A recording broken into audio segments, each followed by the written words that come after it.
the 1977 Realistic SCT-11 cassette deck.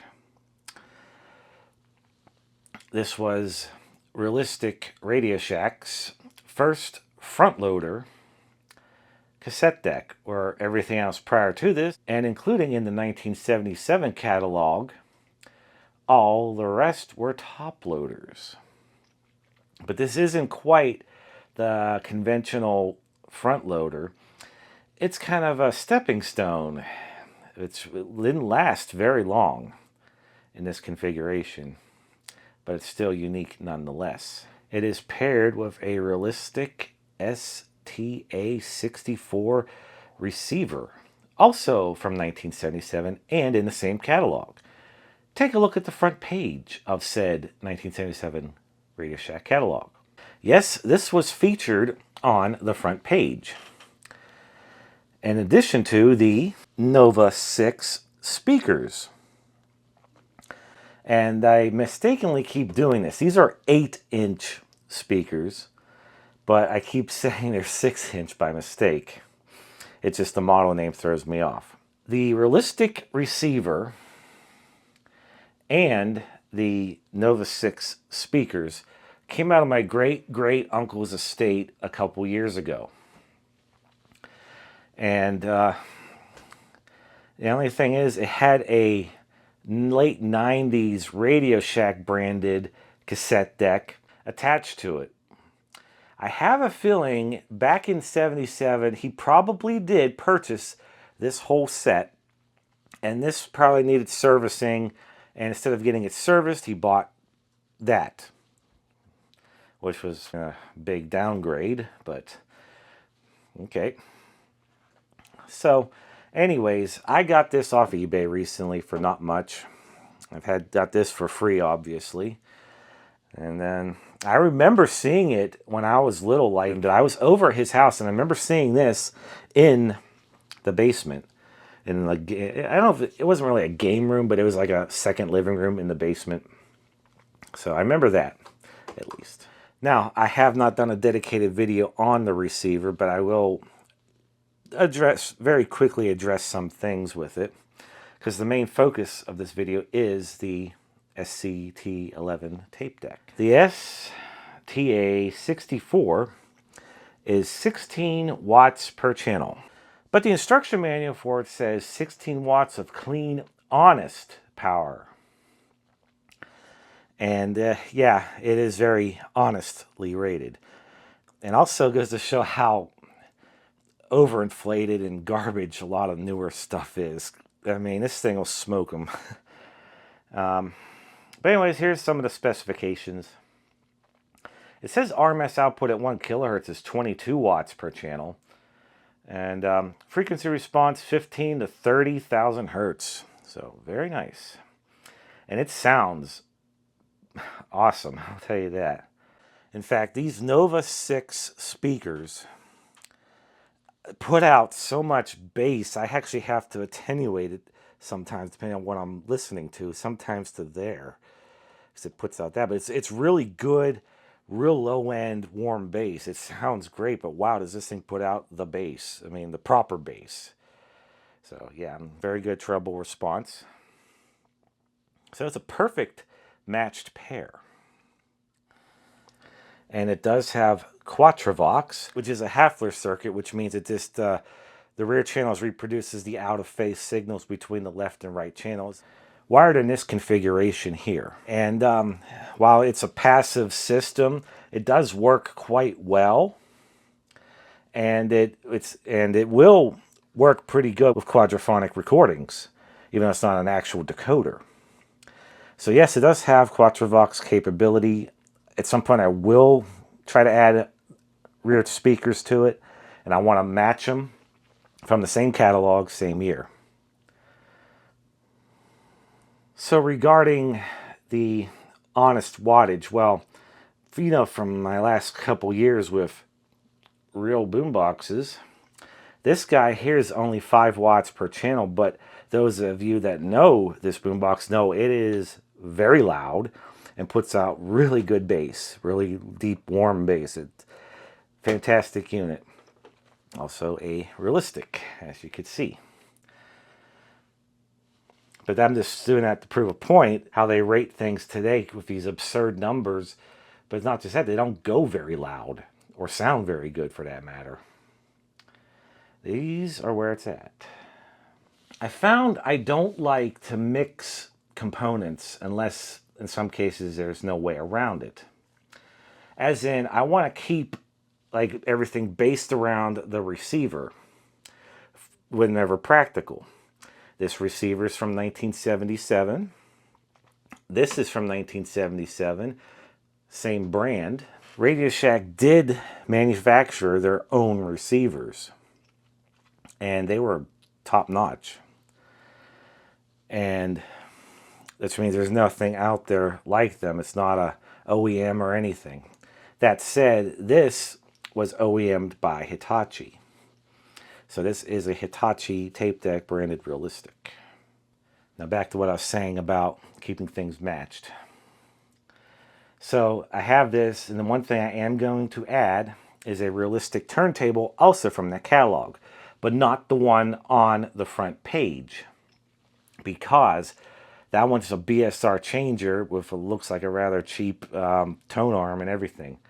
I do have a realistic turntable from this catalog. It's on the workbench now being restored, and it will be the next video. I also just won the Nova 30 headphones, also featured on the front page of this catalog. Well, I really don't have a need for the headphones. I'm just trying to recreate everything from that catalog, and that's on the front page, and it was part of that little set, so I'm doing that. I'll do a quick demo on those when I do the video on the turntable, which is going to go right here. Now on to the tape deck. It has been fully restored by me. Well, let's just take a look what I had to do this first. So here's the first look upon taking it apart. Very clean inside, just a little bit of dust after almost 50 years. It's a sealed cabinet, there's no vent holes on it. You can see the entire tape transport's mounted at an angle, and you can see I'm pushing down where the cassette loads and eject it. It's very thick metal, has very solid feel to it.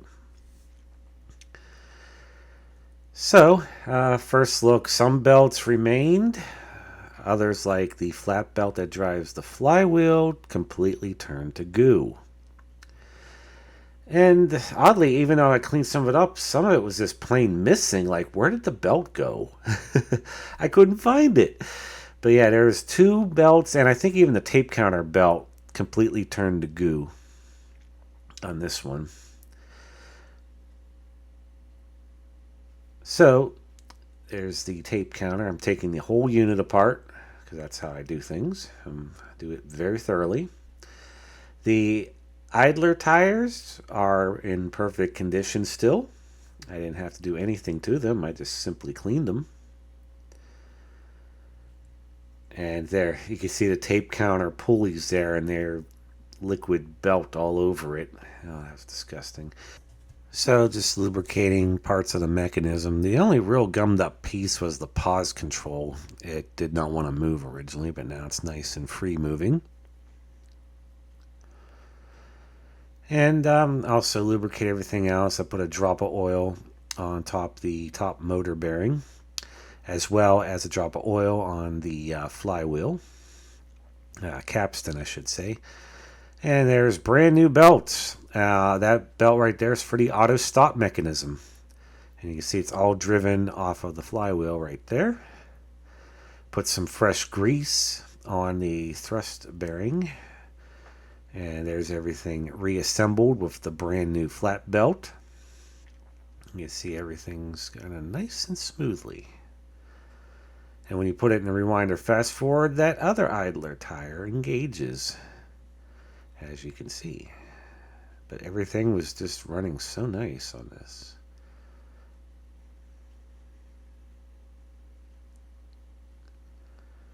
Yeah, I was just making sure the pause, everything was still good with that. Because when I first did it, it worked for a day, then it got gummed up again, so I re-cleaned it and did it again. Now it's fine. That was a pain. And put fresh grease in the auto stop mechanism, as you saw. And here's the view from the top. And that belt there is for your tape counter, but you see the tape counter is way over there. It has a pretty unique pulley system. That belt has to cross over like that and go up on those pulleys there for it to work. And that's the exact path it has to take. But it works now.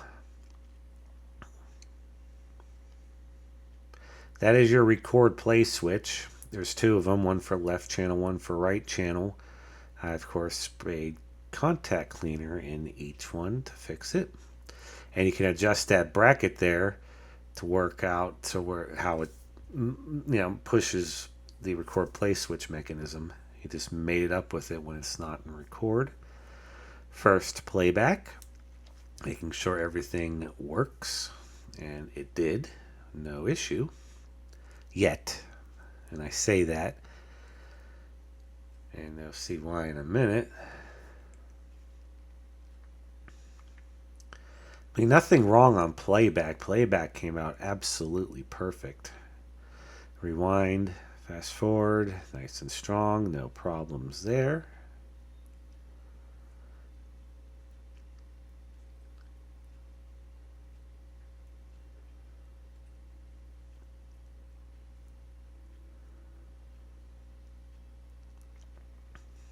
And I had this frequency counter I use as a quick one, but just got it calibrated to 1 kilohertz because that's my only actual test tape I have is a 1 kilohertz test tone on it.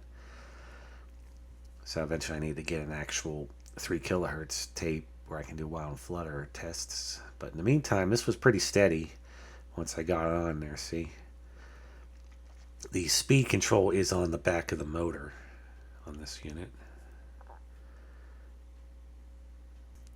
And one last thing I had to do, I had to glue the front panel back together. The two sides, which are very thick pieces of aluminum, were merely glued in place, and that brown glue let go after almost 50 years. So I used some clear JB Weld to put them back together, and that worked beautifully. Also, the front load cassette door there fell off. I used very thin double-sided tape, the same I use for gluing back on the panels on boom boxes and stuff that I showed in some previous videos. In fact, I might bring it up here in a second. There it is. And it fell over. Walmart! But yeah, it's this red stuff here. I think I showed what it is. There it is. It's called iCraft Super Tape. It's very thin, but it's very strong, and it works beautifully, I'll tell you that. So that's how I put that piece back on. I glued it, or I taped it. I keep saying all the wrong things here. What's going on? However, there were two purple Matsushita caps. They were bad. Those are supposed to be 47 microfarad. ESR was good. The values were wrong. Nothing show-stopping, but they were way off. However, there was some lost footage here, and I had to slow this down so I could tell you what happened. I did end up recapping the whole unit because almost all the caps are about 30% out on their tolerance. Nothing show-stopping. The unit still worked, but that means they're end of life. And I'm already in there. The whole thing's torn apart, so I recapped it. I won't have to worry about that. Next time that thing will need new caps, I'll be dead by then. I'll be over 100. So what's going on here with the oscilloscope? On record, right channel was fine, left channel was dead. So I put a 1 kilohertz tone into the auxiliary in, and I started scoping it out according to the schematic until I was tracing it. It was there until I got to this one potentiometer.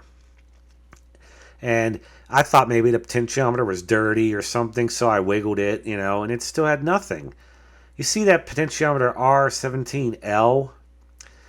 Somebody was in here before, and they turned that one all the way down. That's why it didn't work.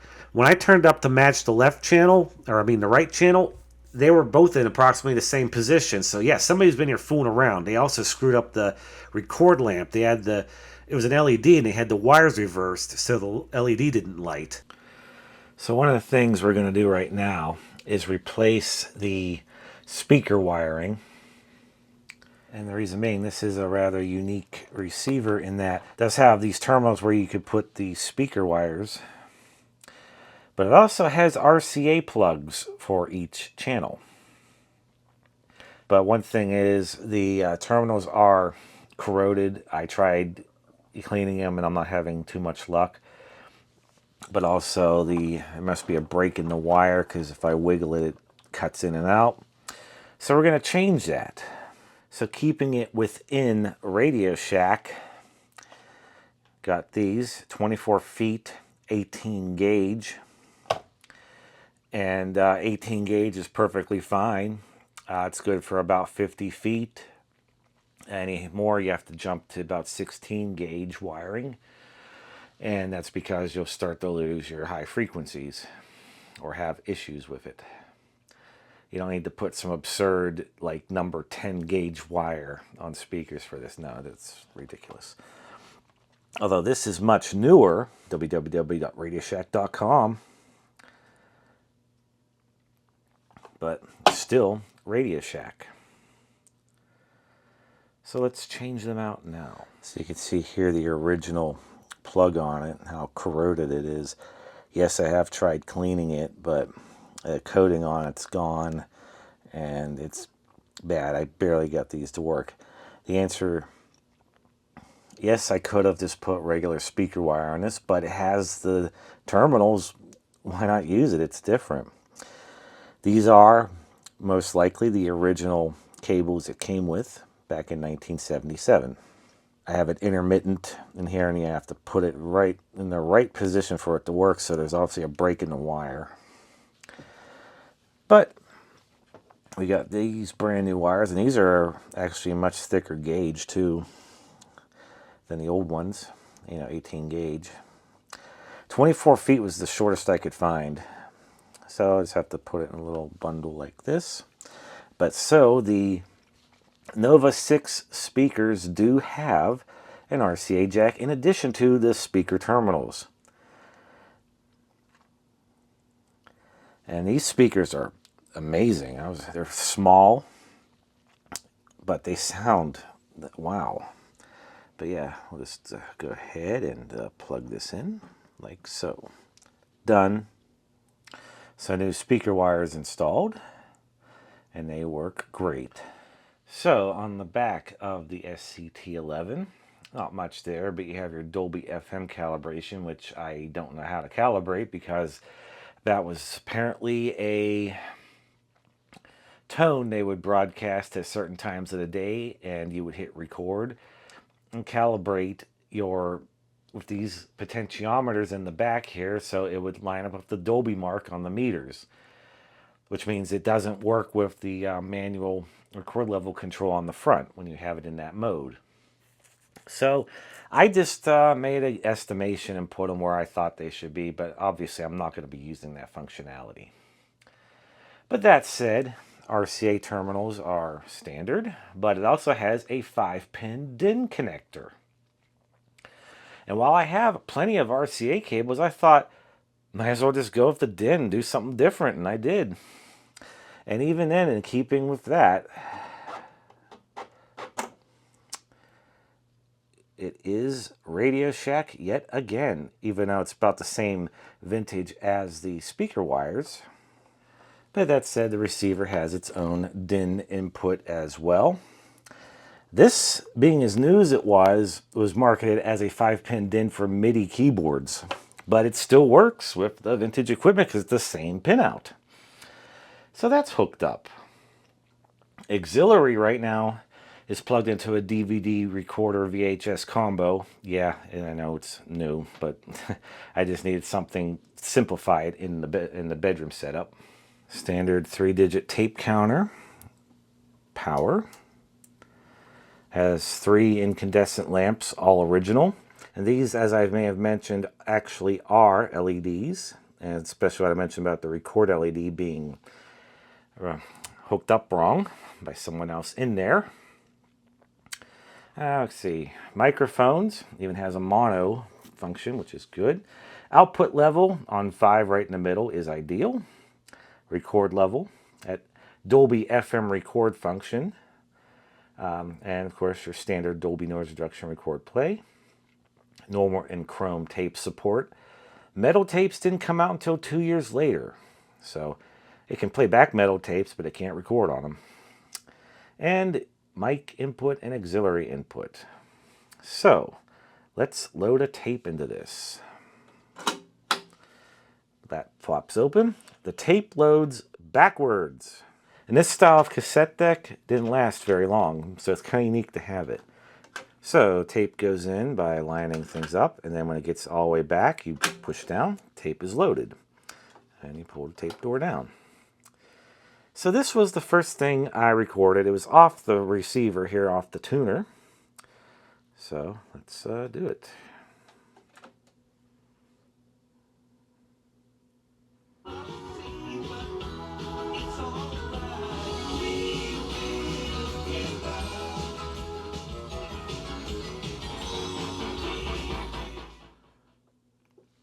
So can't play too much of that because of the stupid copyright police. I wish we could still used to do the 30 seconds like we used to. Have been plenty of time to do stuff like this. But that said, that was the first thing that got recorded on this when hooked up to a system before I was recording test tones, making sure everything was working right and getting everything calibrated. So here's a fun little story I need to tell since that was the Grateful Dead. About 5 years ago, I'd say, 5-6 years ago, Harley took a part-time job during the summer while he was working on his PhD. And unbeknownst to us, believe it or not, Harley was working for a member of the Grateful Dead. Yes, that's true. So that was a very unique experience, let's just say that. And I'll tell you why. Of his business, he was moving, and he had a trailer, but no vehicle to pull it because of the weight. Harley took my truck to his work before. So yes, a member of the Grateful Dead has ridden in my truck before and has moved to move his giant lion statues to his new location. Yeah, there's the picture. It's a true story. And you might say I'm full of it or prove it or whatever. It's one of those things where I can't, publicly anyways, because, you know, it's privacy. You know, you got to respect the guy. In fact, he even asked us to when Harley found out. So that's as much as I could tell you about what happened, but there was one more cool story about that. Apparently, he was also friends with the band Heart, and they were in town here in Pittsburgh for a concert, and they were going to stop over at that guy's house while Harley was working there. And Harley gave me a call, or no, it was a text at work, and he said, "Hey, explain the situation." He said, if I want to come over and meet them, I'm well and welcome to. Oh, I was like, hell yeah. It was about an hour drive though from where I was working. So around 4 o'clock, I got another text and say, "Sorry, we're not going to be able to make it, so you don't have to worry about coming out." So, but that would have been cool if that happened. But again, I can't reveal any more information I just told you there. It's one of those stories where it raises more questions than answers. But yeah, it's true. And I can give one other example where the reverse would happen, where it would affect me, but still a cool story nonetheless. You guys ever watch Kitchen Nightmares of Gordon Ramsay? Well, we were watching one episode a few years back, and let's just say our house is in the background of one of the episodes because the restaurant owner's house is behind ours. Yeah, and the only way to get to that guy's house, he would have had to pass ours. Why couldn't I have been out front doing this while Gordon Ramsay and the crew drove by? That would have been so weird. But yeah, another true story, but I don't want to show the said clip because I don't need people prying into my business, you know. But yeah, true story. All right, enough of that. That was just a tangent I went off on. Now, so tape's playing. We can do fast forward. It makes a cool whirring noise because it's all rubber idler tire, rubber idler driven. And then rewind. So all functions work as intended.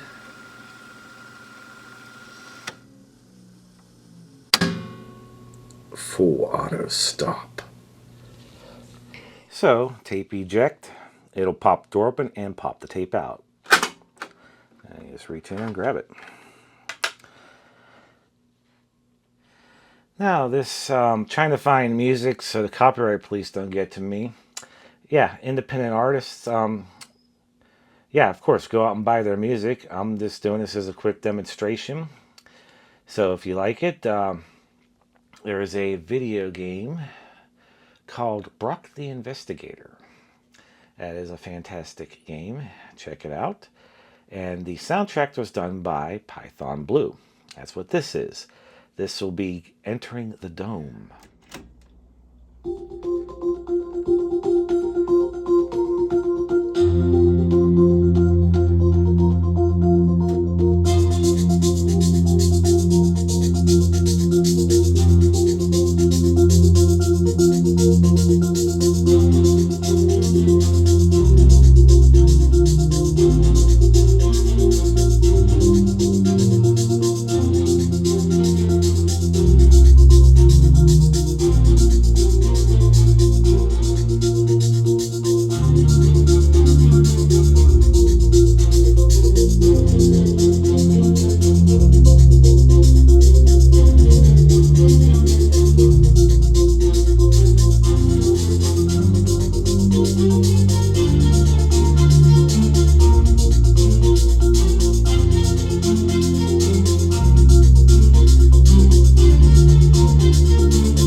This was recorded not on this unit, but on the GE3-6045A boombox, which is a top of the line boombox, which means it has a absolutely fantastic tape deck. But yeah, that was just a quick demo. That was a chrome tape by the chrome indicator here. So I didn't go over any specifications on this. This is not the original instruction manual, but rather a printed copy I got off Hi-Fi Engine. I am going to keep an eye out for one. So here are all the specifications for it. Frequency response on just standard normal bias tape, 30 to 13,000 hertz. Chrome is 30 to 15,000 hertz.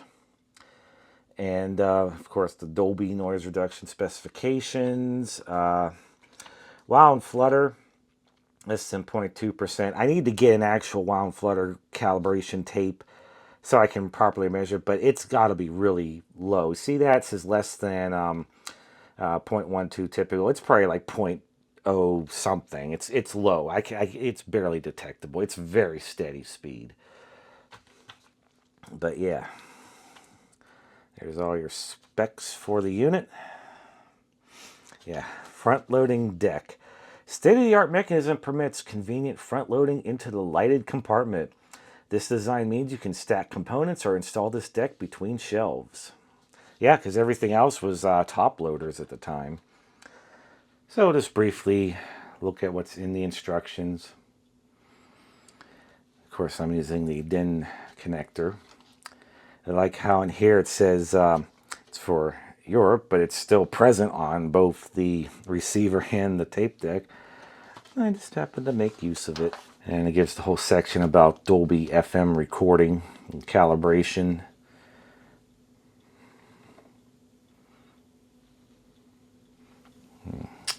Control locations and functions.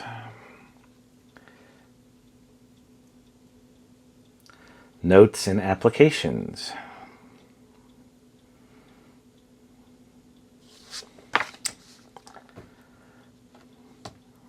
Westlife did a whole video on that.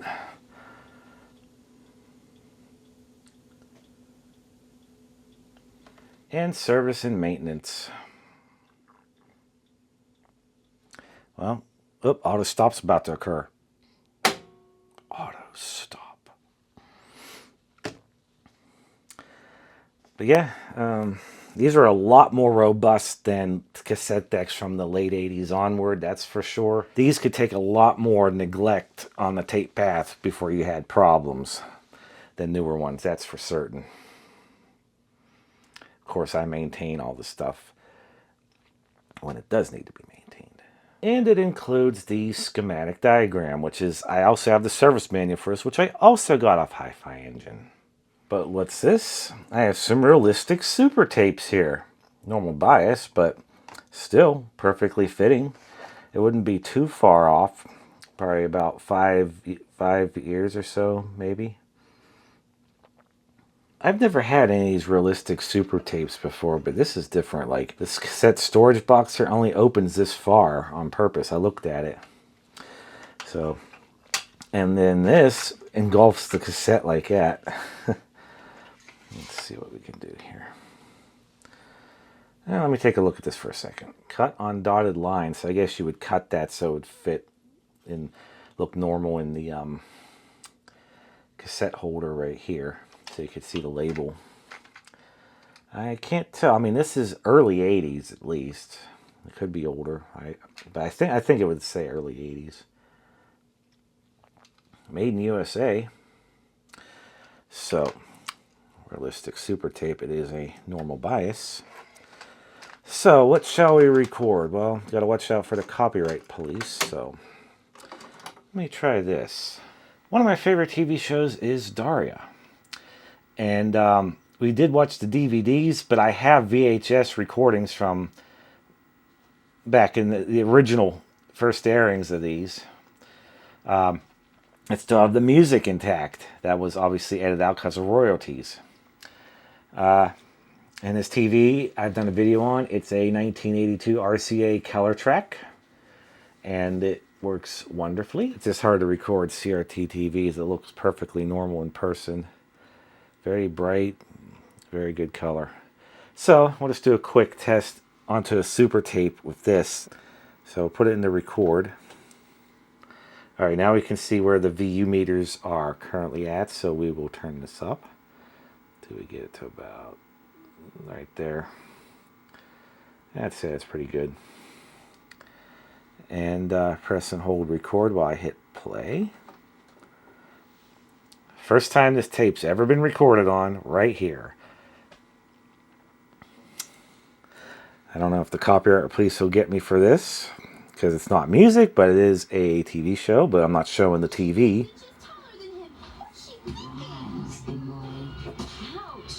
He'll never do it again. Why didn't I just stay home where it's nice and quiet and nothing ever happens? See, listen.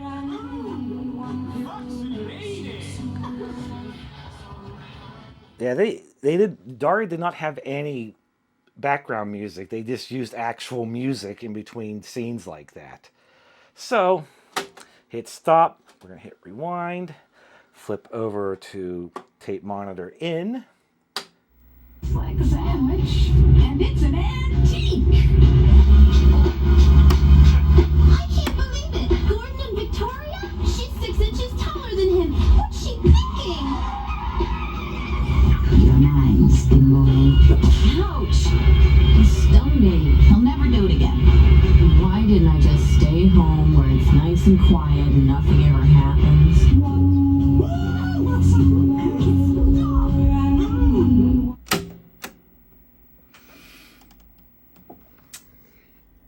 So that, I guess, a recording from the auxiliary input. We can do recording off the FM tuner. So that's a weak station, so I had originally had the mono switch in, but we can't do that because copyright police. Let's find a commercial. 90.5 WESA. Today's programming is supported by BE Galleries on Butler Street in Lawrenceville, presenting the latest work of photographer Charlie Brodsky and ceramicist Nancy McNary Smith in an exhibition titled Not Still Lives, opening October 5th. More information is available at begalleries.com. This is 90.5 WESA, Pittsburgh's NPR news station, at HD1 on your radio and online at WESA.FM. Or tell your smart speaker to play WESA. I consider my home in kibbutz. Go rewind here.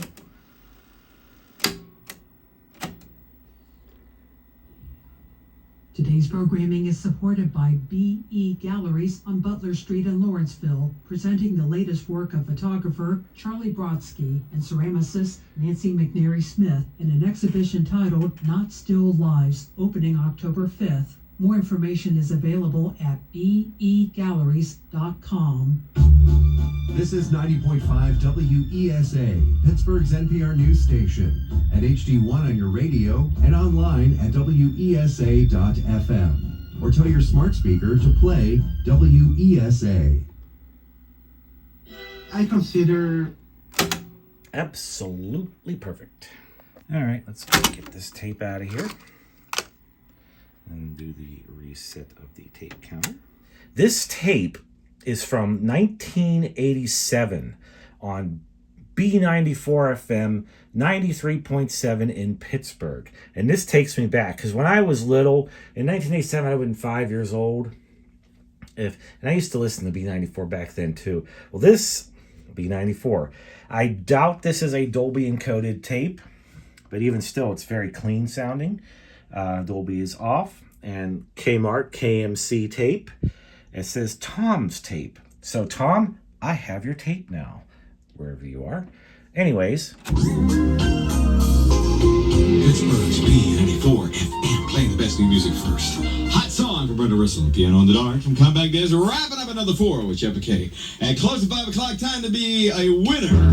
B94 FM and the incredible free money birthday contest.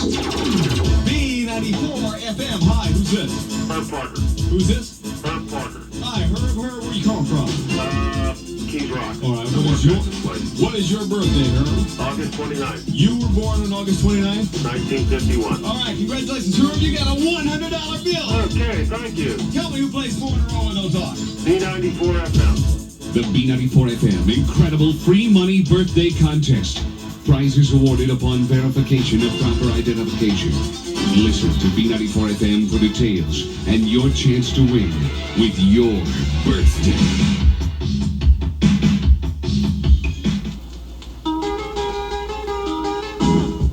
Those girls, those Melmac Alf? What the hell? They're out of this world. Those Melmac girls send me out of all the girls round the galaxy. There's only one.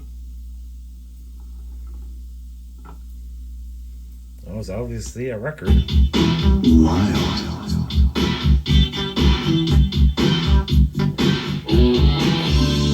Refreshing. Icy light.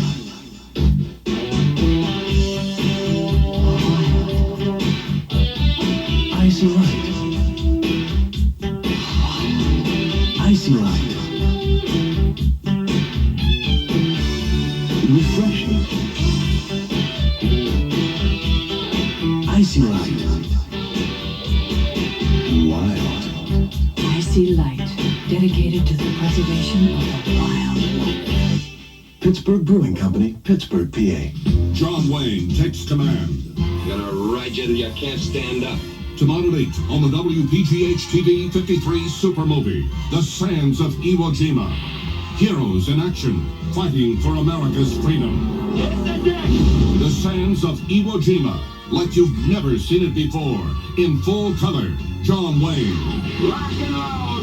The Sands of Iwo Jima, tonight at 8 on TV 53. And tomorrow, we're only minutes away from nuclear destruction.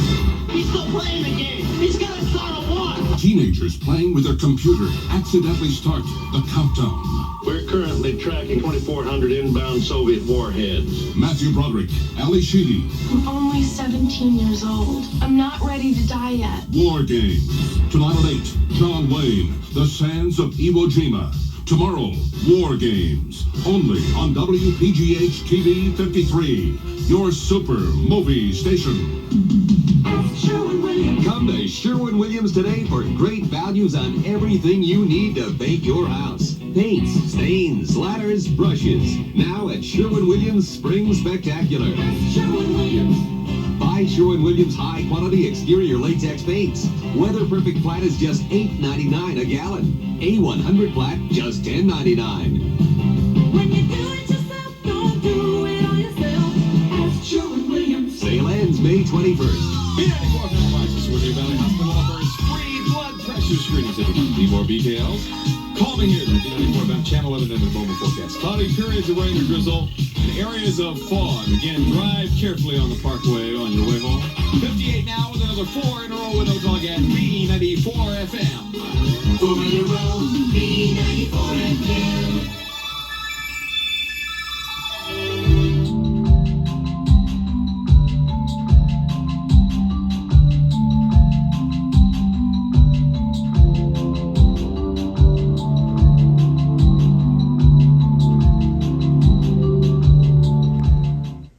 And that concludes this demonstration on the 1977 Realistic SCT-11 stereo cassette deck. Thanks for watching.